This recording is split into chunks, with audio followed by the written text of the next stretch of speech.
Episode number 3390। Title crape myrtle back story. 1 crore रोशनियां गिरी। ऐसा लगा जैसे किसी भयानक कोड़े से 1 करोड़ कोड़े मारे गए हों। दर्द इतना असहनीय था कि वीर को लगा कि उसके दांत टूट जाएंगे। हालांकि वीर हार रहा था, उसकी शक्ति अभी सक्रिय नहीं हुई थी। उसका शरीर किसी भी तरह के खतरे में नहीं था। वीर अपने अनुमान की पुष्टि करने में सक्षम था। क्रेप मर्टल की शक्ति उसके शरीर को धोखा देने में सक्षम था। ये समझना मुश्किल नहीं था कि वीर के शरीर में कुछ समस्याएं हैं। उसके शरीर को चकमा देना और उसके शरीर की शक्ति को सक्रिय किए बिना उसे बेहद गंभीर रूप से घायल कर देना हर लिहाज से डरावना था। सौभाग्य से विस्फोटक शक्ति के बिना वीर के शरीर में एक डरावनी ताकत थी। 10 लाख तारों की रोशनी उस पर गिरी, लेकिन उसकी त्वचा पर सिर्फ एक छोटा सा लाल निशान रह गया। इस तरह की चोट ज्यादा गंभीर नहीं थी। वीर दर्द सहने में सक्षम था। इस मुश्किल से निकलने का कोई रास्ता न देख पाना सबसे डरावनी बात थी। अगर वीर जीनो आर्ट्स का इस्तेमाल कर पाता तो उसके पास क्रेप मर्टल की तारों की रोशनी तोड़ने के 10,000 तरीके होते। अब वह कुछ नहीं कर सकता था। स्पेस गार्डन में कबीर मदान थोड़ा चिंतित था, क्योंकि उसने पूछा, क्या वीर वहां ठीक रहेगा? क्वीन ओबरॉय ने कोई बकवास नहीं की। उसने अनिका रहेजा को देखा और पूछा, बहन अनिका, क्या आप क्रेप मर्टल की पृष्ठभूमि के बारे में कुछ जानती हैं? कोई भी बता सकता था कि क्रेप मर्टल कोई साधारण डिजास्टर क्लास का गॉड स्पिरिट नहीं था, जैसा उसने पहले खुद का वर्णन किया था। उसकी शक्ति के बल पर डिस्ट्रॉय क्लास का गॉड स्पिरिट भी उसके जैसा ही कर सकता था। अनिका रहेजा एक पल चुप रही और फिर बोली, मैंने इस गॉड स्पिरिट के बारे में पहले कभी नहीं सुना। जहां तक मुझे पता है, वह 12 डिस्ट्रॉयर क्लास की गॉड स्पिरिटों में से एक नहीं है, लेकिन उसके शरीर की क्षमताओं को देखते हुए वो एक गॉड स्पिरिट का स्पिरिट बॉडी है। वह निश्चित रूप से एक गॉड स्पिरिट है। अगर वह डिस्ट्रॉयर क्लास का गॉड स्पिरिट नहीं है, तो क्या वह रीबूट क्लास का गॉड स्पिरिट है? कबीर मदान ने पूछा। मुझे लगा कि वीर ने कहा था कि केवल 5 रीबूट क्लास के गॉड स्पिरिट हैं। ये क्रेप मर्टल उनमें शामिल नहीं है ना? अनिका रहेजा ने भौहें सिकुड़ी और कुछ नहीं बोली। जाहिर है वह क्रेप मर्टल को भी नहीं जानती थी। वहीं दूर एक नीले ग्रह पर समुद्र के बीचों बीच एक टापू पर धातु और सोने से बना एक गॉड टेम्पल बना हुआ था। एक पुरुष और एक महिला समुद्र तट पर धूप सेंकते हुए वीर और क्रेप मर्टल का युद्ध देख रहे थे।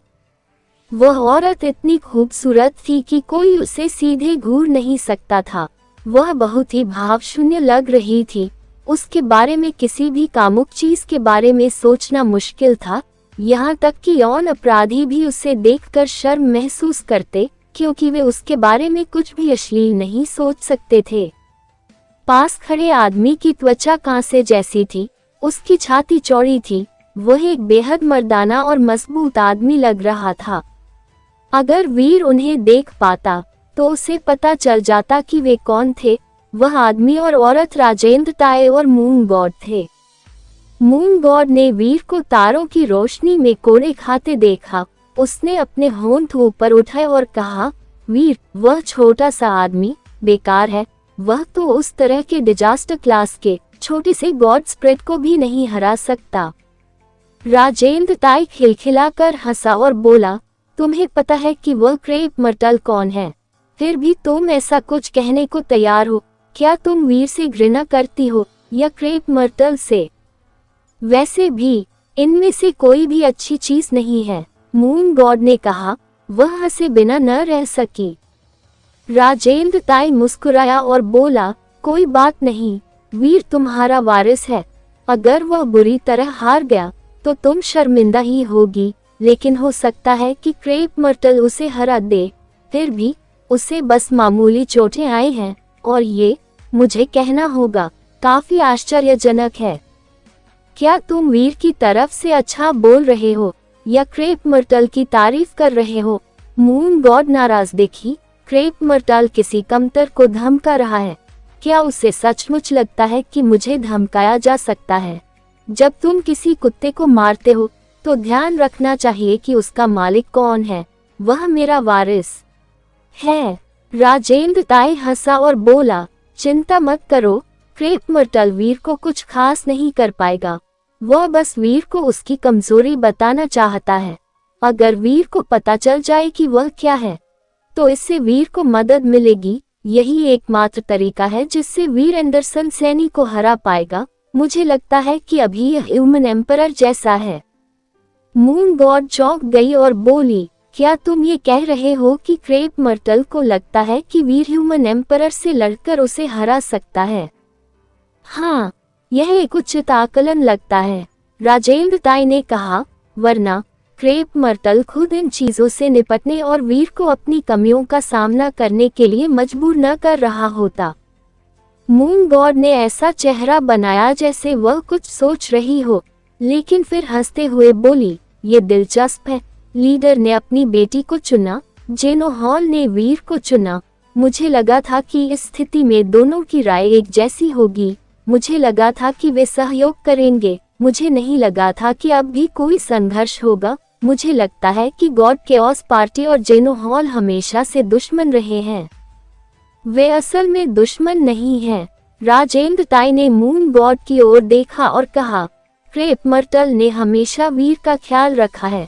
पहले मुझे लगता था कि यह सब सोनल की वजह से है और इसीलिए उसने वीर का ख्याल रखा था। अब मुझे लगता है कि उसने बहुत पहले ही वीर को चुन लिया था।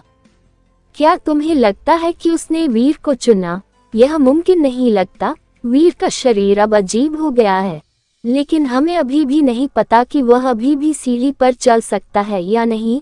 अगर वह सीढ़ी पर चल भी पाता तो भी क्रेप मर्टल में इतनी दूरदर्शिता नहीं होती कि वह वीर की अब तक की सारी उपलब्धियों को देख पाता, जब तक कि पुराने लीडर को पुनर्जीवित न कर दिया जाए। लेकिन पुराना लीडर भी क्रेप मर्टल जैसा नहीं था। वह इस शक्ति को नहीं देख सकता था।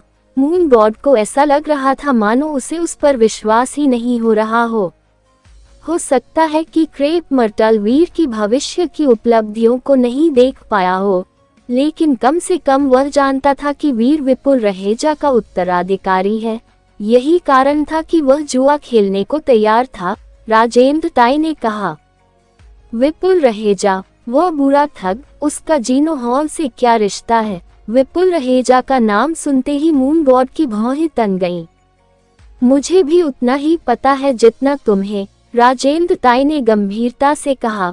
क्रेप मर्टल के सामने इच्छा जताकर बच निकलना बहुत ही दुर्लभ उपलब्धि है, लेकिन विपुल रहेजा ऐसा ही एक इंसान है। मैंने सुना है कि वह क्रेप मर्टल को हरा सकता है। मुझे नहीं लगता कि वो इतना ताकतवर है। वो तो बस चाले चलता है। मून गॉड ने बोलते हुए अपने होंठ चाटे। जेड अगर कोई उसके चेहरे को देखे तो ऐसा लगेगा जैसे उसे विपुल रहेजा नाम का इंसान पसंद नहीं है। भले ही वह सिर्फ एक धोखेबाज हो, लेकिन यूनिवर्स के स्वामी को हराना वाकई डरावना है। राजेंद्र ताई ने गंभीरता से कहा, अगर तुम उसे फिर कभी देखो तो उस छोटी सी बात को मत भूलना। मुझे इस पर विश्वास नहीं होता। वह झूठा है। वह मेरे जैसे किसी का क्या कर सकता है? और उसने तो सिर्फ यूनिवर्स के स्वामी को ही हराया है। अगर कोई नया जीनो टैबलेट स्वामी पैदा होता है तो लीडर बदल जाएगा। जीनो हॉल के लीडर को हराना कोई गर्व की बात नहीं होगी। अगर वह इतना अच्छा है तो अपने उत्तराधिकारी के लिए लड़कर उस एंडरसन सैनी, उस ह्यूमन एम्परर को क्यों नहीं ले लेता? मून गॉड ने गुर्राहट के साथ कहा। राजेंद्र ताई उदास हो गया। उसने सिर हिलाया और कहा, वो व्यक्ति रहस्यमय है। मुझे भी उसके इरादे नहीं पता। मुझे लगा था कि वह पुराने लीडर के पुनर्जन्म को हरा सकता है, लेकिन पुराने लीडर ने असुरा को अपने आत्मिक शरीर के रूप में चुना। वह असुरा के साथ मिल गया। अब वह दोबारा पुनर्जन्म नहीं ले सकता। अगर कभी किसी को पता चला कि वह विपुल रहेजा कौन है तो शायद वह क्रेप मर्टल ही होगा। वे दोनों तो बस ठग हैं, मून गॉड ने कहा। वे दोनों बस झूठे हैं। उनके हित एक जैसे हैं। जब मून गॉड और राजेंद्र ताई चर्चा कर रहे थे, वीर तारों की रोशनी में फंसा हुआ था। उसने शक्ति इकट्ठा की, तारों की रोशनी से मुक्त होना चाहता था, लेकिन उसे नीचे दबाए रखने वाली शक्ति उसके शरीर को जगह नहीं पा रही थी। उसने कितनी भी कोशिश की, तारों की रोशनी ने उसे रोक लिया। अगर मेरी शक्ति का इस्तेमाल नहीं हो सकता तो मुझे क्रेप मर्टल की शक्ति का इस्तेमाल करना ही होगा। वीर ने आंखें बंद करते हुए सोचा। उसने अपने ऊपर बरस रही तारों की रोशनी पर ध्यान केंद्रित किया।